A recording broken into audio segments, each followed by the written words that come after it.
ଯଦି ଆପଣଙ୍କୁ ମୋ ପରି ଅରୁଆ ଭାତ ଆଉ ଡାଲମା ଟିକେ ଖାଇବାକୁ ଇଚ୍ଛା ହୋଇଥିବ ତାହେଲେ ଡେରି ନ କରି ଗ୍ୟାସରେ ପ୍ରଥମେ ପାଣି ହାଣ୍ଡି ବସେଇଦେବେ। ଆଉ ପାଣି ଫୁଟି ଆସିଲେ ଚାଉଳ ଧୋଇ ପକେଇଦେବେ। ଭାତ ତାର ରେଡ଼ି ହେଇଯିବ। ଆଉ ଆମେ ୟା ଭିତରେ ପରିବାତକ ଆଣି କାଟିଦେବା। ଏଠି ମୁଁ ଡାଲମା ପାଇଁ ଏଇସବୁ ପରିବା ନେଇଛି, ଯେମିତିକି ବୋଇତାଳୁ, ଆଳୁ, ବାଇଗଣ, ପୋଟଳ, ଜହ୍ନି, ତାକୁ ଗୋଟିଏ ସେପ୍ରେ କାଟି ନେବେ। ଆଉ ଏଇଠି ମୋ ପୁଅ ଦେଖନ୍ତୁ କେମିତି ଅଙ୍ଗନବାଡ଼ିରୁ ଆସିକି ମୋ ମେଜିକ୍ କରୁଛି, ପଚାରିବାରୁ କହୁଛି ମୁଁ ମା କାଳି ହେଉଛି।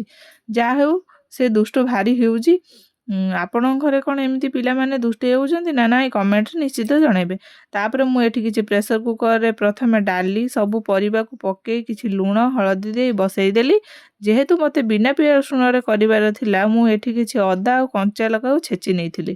ପରିବା ମୋର ସିଝି ଯାଇଛି। ତାପରେ କଡ଼େଇରେ କିଛି ତେଲ, ଗୋଟା ମସଲା ଆଉ ଶୁଖିଲା ଲଙ୍କା ଜିରାକୁ ନେଇ ଫୁଟେଇଦେଲି। ତାପରେ ଛେଚିଥିବା ଅଦା ଲଙ୍କାକୁ ଦେଇ ମୁଁ ଟମାଟୋ ଗୋଟେ ପକେଇ ଭଲ କିନ୍ତୁ ତାକୁ କଷି ଦେଇଥିଲି। କଷି ସାରିବା ପରେ ଶେଷକୁ ଲଙ୍କା ଜିରା ଗୁଣ୍ଡ ଟିକେ ପକେଇଦେବେ। ଦେଖିବେ ତାର ବାସ୍ନାଟା ବହୁତ ସୁନ୍ଦର ଆସିବ। ଏଇଠି ମୋର ରୋଷେଇ ସରିଯାଇଥିଲା।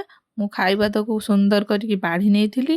କିନ୍ତୁ ଏଇଠି ଅରୁଆ ଭାତରେ ମୋର ଗୋଟେ ଜିନିଷ ପକେଇବାର ଥିଲା, ଯେଉଁଟା ମୋ ପାଖରେ ନଥିଲା, ସରିଯାଇଥିଲା। ଆପଣମାନେ କମେଣ୍ଟରେ ଜଣାଇବେ କେଉଁଟା ପକେଇଲେ ଅରୁଆ ଭାତ ଆଉ ଡାଲମାର ଖାଇବାଟା ପୁରା 2 ଗୁଣ ଟେଷ୍ଟ ହୋଇଯାଇଥାଏ।